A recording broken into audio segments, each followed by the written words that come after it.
Assalamu alaikum. Today we are going to study evaluation measures for the ranked based systems. So इसमें हम दो तरह की relevance check करेंगे. एक तो बाइनरी रेलिवेंस है, यानी either the document is relevant or not relevant, और दूसरी है मल्टीपल लेवल्स ऑफ रेलिवेंस. ये मैं आगे डिफाइन करूँगी कि what this multiple levels of relevance is. और रैंक कहाँ पे आएगा? रैंक हम वहाँ पे देखेंगे कि जब आपका सिस्टम रिटर्न कर रहा है डॉक्यूमेंट्स, तो एक पर्टिकुलर रेलिवेंट डॉक्यूमेंट किस रैंक के ऊपर रिटर्न हो रही है. यानी let's say it returns 10 documents, तो उनमें से पहली डॉक्यूमेंट अगर 4th नंबर पे आ रही है, तो that is the rank of the your first relevant document. तो यहाँ पे हम रैंक भी कंसीडर करेंगे. So इसमें जो first measure है, that is precision at k. So this k is actually the rank. आपने precision find करनी है at a particular rank. To find precision at some certain rank, एक तो पहली चीज़ ये कि you are not going to consider the complete set of returned documents.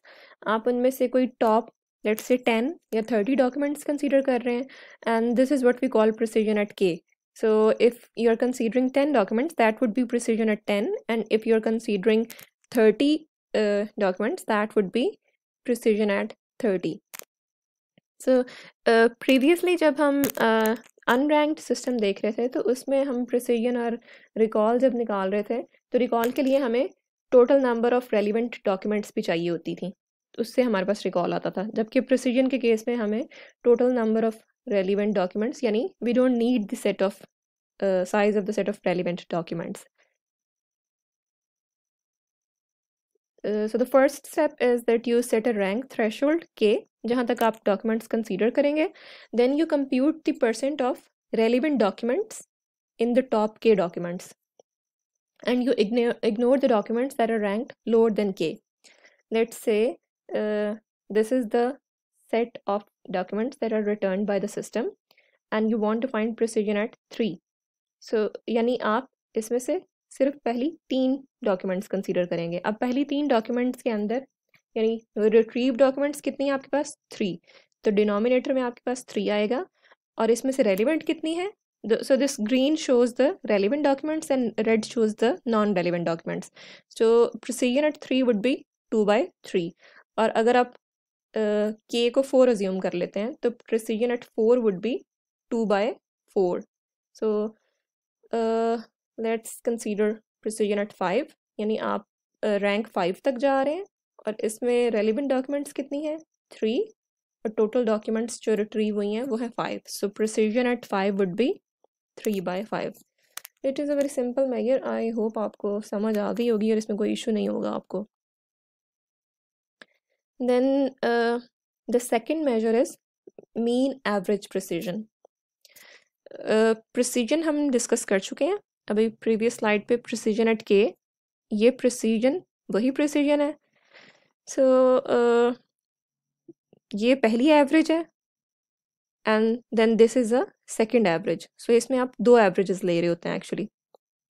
सबसे पहले आप प्रिसीजन, हम इस प्रिसीजन को डिस्कस कर लेते हैं. So this is a precision at K. So you consider rank position of each relevant document. So जो आपकी रेलिवेंट डॉक्यूमेंट्स हैं, आपने सिर्फ उनकी रैंक पोजीशंस कंसीडर करनी है. So let's call them K1, K2 up to KR, and then you compute precision at K for each of these rank positions, और फिर आप उनकी एवरेज ले लेंगे. So this is the first average. Average of precision at K would make average precision. So out of this mean average precision, you have got average precision. इसके example हम देख लेते हैं. So this is a set of retrieved documents. Relevant documents किन ranks पे आ रही हैं? एक तो ये रैंक 1 पे आ रही है, फिर रैंक 3 पे आ रही है, फिर रैंक 5 पे आ रही है. तो आप precision at 1 फाइंड करेंगे, precision at 3, and then precision at 5, और फिर आप उनको एवरेज कर लेंगे. So this first term is the precision at 1, and then this is the precision at 3, and this is precision at 5. Then you take an average of these. This is a simple arithmetic average, and you get this value. अब ये तो आपने किया है एक query के लिए. ठीक है, आपने एक क्वेरी के लिए डिफरेंट रैंक पोजीशंस के ऊपर प्रिसीजंस निकाली और उनका एवरेज ले लिया. Now you have to perform this procedure for all queries. So आपका जितनी क्वेरीज हैं आपके क्वेरी सेट के अंदर, उन सब के लिए ये एवरेज प्रिसीजंस फाइंड करें और फिर उन सब वैल्यूज़ का मीन ले लें. तो यानी एवरेज ले लें, वो भी अर्थमेटिक एवरेज होगी. So that gives you mean average precision और MAP. So this is the formula of MAP. So इस फॉर्मूला के अंदर अगर आप देखें, फर्स्ट दिस इज़, ये जो टर्म है प्रिसीजन और ये ब्रैकेट में RJK है आपके पास. So this is a precision at certain rank. और ये रैंक्स कौन कौन से होंगे? जो आपने रेलिवेंट डॉक्यूमेंट्स के लिए पहले रैंक्स निकाल के रख ली हैं. So K is equal to 1 up to MJ. So this summation, इस समेशन की जो लिमिट्स हैं, आप K इज इक्वल टू 1 से स्टार्ट करते हैं और MJ तक जाते हैं. MJ is the total number of relevant documents for query J. आप उतनी टर्म्स यहाँ पे सम कर रहे होंगे जितनी number of relevant documents return हो रही हैं. एंड देन ये पहली एवरेज है 1 बाय MJ. तो आपने समेशन लिया और 1 बाय MJ से डिवाइड कर दिया. सो दिस इज फर्स्ट एवरेज. फिर उसके बाद आपने सारी क्वेरीज के लिए ये काम करना है. तो ये जो सेकंड समेशन है, this is on set of queries, और this 1 by cardinality of Q is actually the mean. So this is how you can find mean average precision. So Q is the total number of queries, MJ is the total number of relevant documents for a certain query, RJK is the rank of kth relevant document in ranked retrieval set of documents for query J. So while computing map, when you're computing precision, you're actually looking at one rank only. फिर जब आप average precision calculate करते हैं using those प्रिसीजन्स, तो आप एक set of ranks को देख रहे हैं. सो average precision is actually like a user. So it is actually mimicking a user who is looking for all the relevant documents. यानी वो डिफरेंट रैंक्स के ऊपर जा रहा है और डॉक्यूमेंट्स देखने की कोशिश कर रहा है. So average precision is actually the average of different precisions at K. अब ये जो प्रिसीजन एट K है, इसमें जैसे जैसे आप K को बढ़ाते जाएंगे तो आपकी रिट्रीव डॉक्यूमेंट्स बढ़ती जाएंगी, तो डिनोमिनेटर आपका बढ़ता जाएगा. तो ये जो प्रिसीजन है इसकी वैल्यू कम होती जाएगी. यानी ये जो टोटल एवरेज प्रिसीजन है, it is actually a weighted average. ये हायर रैंक्स को हाई वेट दे रहा होगा और लो रैंक्स को लो वेट असाइन कर रहा होगा. जबकि ये जो मीन, आप फाइनल मीन कैलकुलेट करते हैं बेस्ड ऑन द क्वेरीज, वो कोई वेट नहीं असाइन कर रहा, वो सब क्वेरीज को इक्वली लाइकली कंसीडर करके उनका अर्थमेटिक मीन निकाल रहा है. Consider this example. So n is the rank. this column shows the document number that is retrieved at a certain rank, and this column shows whether this document is relevant or not relevant. Let's say कि जो आपने query लिखी थी उसके लिए number of relevant documents 6 थे. तो अब हम हर पॉइंट के ऊपर यानी हर रैंक के ऊपर रिकॉल और प्रिसीजन फाइंड करेंगे. सो दिस इज़ द रैंक 1. तो इस एक ही डॉक्यूमेंट अभी तक रिट्रीव हुई है and it is a relevant document. तो रिकॉल की वैल्यू क्या होगी? 1 बाय 6. रिकॉल में डिनोमिनेटर होता है हमेशा total number of relevant documents और numerator is the relevant documents that are retrieved. So recall is 1 by 6. And what is precision? Precision is the number of relevant documents retrieved. So this is 1 by 1. Precision इस time पे आपकी 1 है. आपने एक ही document retrieve की है और वो रेलिवेंट भी है. So precision is 1. Now consider rank 2. Rank 2 के लिए आपके पास so retrieved total relevant documents again 6 ही हैं और उनमें से आपने कितनी रिट्रीव कर ली हैं? 2. सो रिकॉल इज़ 2 by 6. और जब आप प्रिसीजन निकालेंगे तो आपने जो टोटल रिट्रीव डॉक्यूमेंट्स हैं वो सारी की सारी रेलिवेंट हैं. So precision is 1.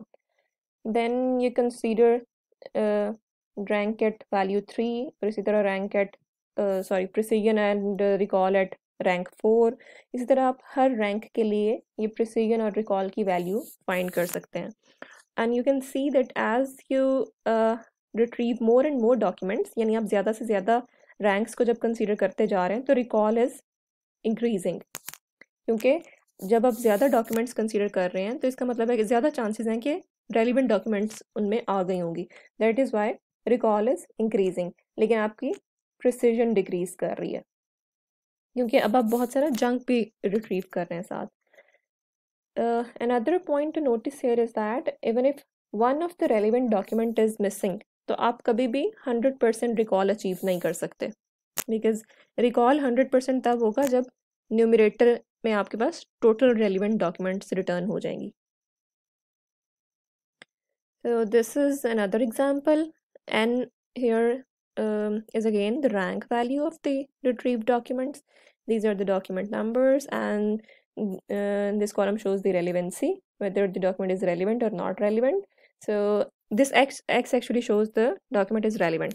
So again we can find recall and precision at every rank value. So हम हर रैंक वैल्यू पे भी कंसीडर कर सकते हैं, लेकिन हम जब मीन एवरेज प्रिसीजन निकालते हैं तो उसमें हम सिर्फ उन रैंक वैल्यूज़ के ऊपर प्रिसीजन फाइंड कर रहे होते हैं जहाँ पे हमें रेलिवेंट डॉक्यूमेंट मिल रही होती है. सो यहाँ पे हम सिर्फ उन्हीं रैंक पोजीशंस के ऊपर फाइंड करेंगे जहाँ पे हमें रेलिवेंट डॉक्यूमेंट मिल रही है. So that is actually 1, 3, 5, 8, 9 and 14. तो ये नंबर ऑफ रेलिवेंट डॉक्यूमेंट 6 था और आपने 14th रैंक तक आते आते सारी की सारी 6 डॉक्यूमेंट्स रिट्रीव कर लिए हैं. तो recall is 6/6, recall is now 1, लेकिन आपकी प्रिसीजन डिक्रीज कर रही है बिकॉज जब आपकी जो रिट्रीव डॉक्यूमेंट्स हैं अब उनमें बहुत सारा जंक भी आ रहा है. So this is how you can find precision and recall by keeping this rank in account. So now we'll discuss average precision again. अब आपको at a certain point recall भी निकालना आ गया और precision भी निकालना आ गया. So consider this example. अब these are the set of relevant documents. These are 6 documents. और ये कोई रैंकिंग स्कीम 1 है जिसने आपको एक क्वेरी के लिए ये डॉक्यूमेंट्स रिटर्न किए हैं.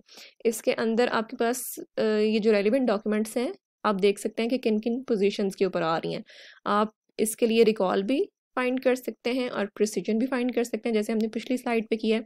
And for the same query this is another ranking scheme और वो ये डॉक्यूमेंट्स आपको इस तरह से रिटर्न कर रही है. अब आपकी रेलिवेंट डॉक्यूमेंट्स डिफरेंट रैंक्स के ऊपर आ रही हैं as compared to this first ranking scheme.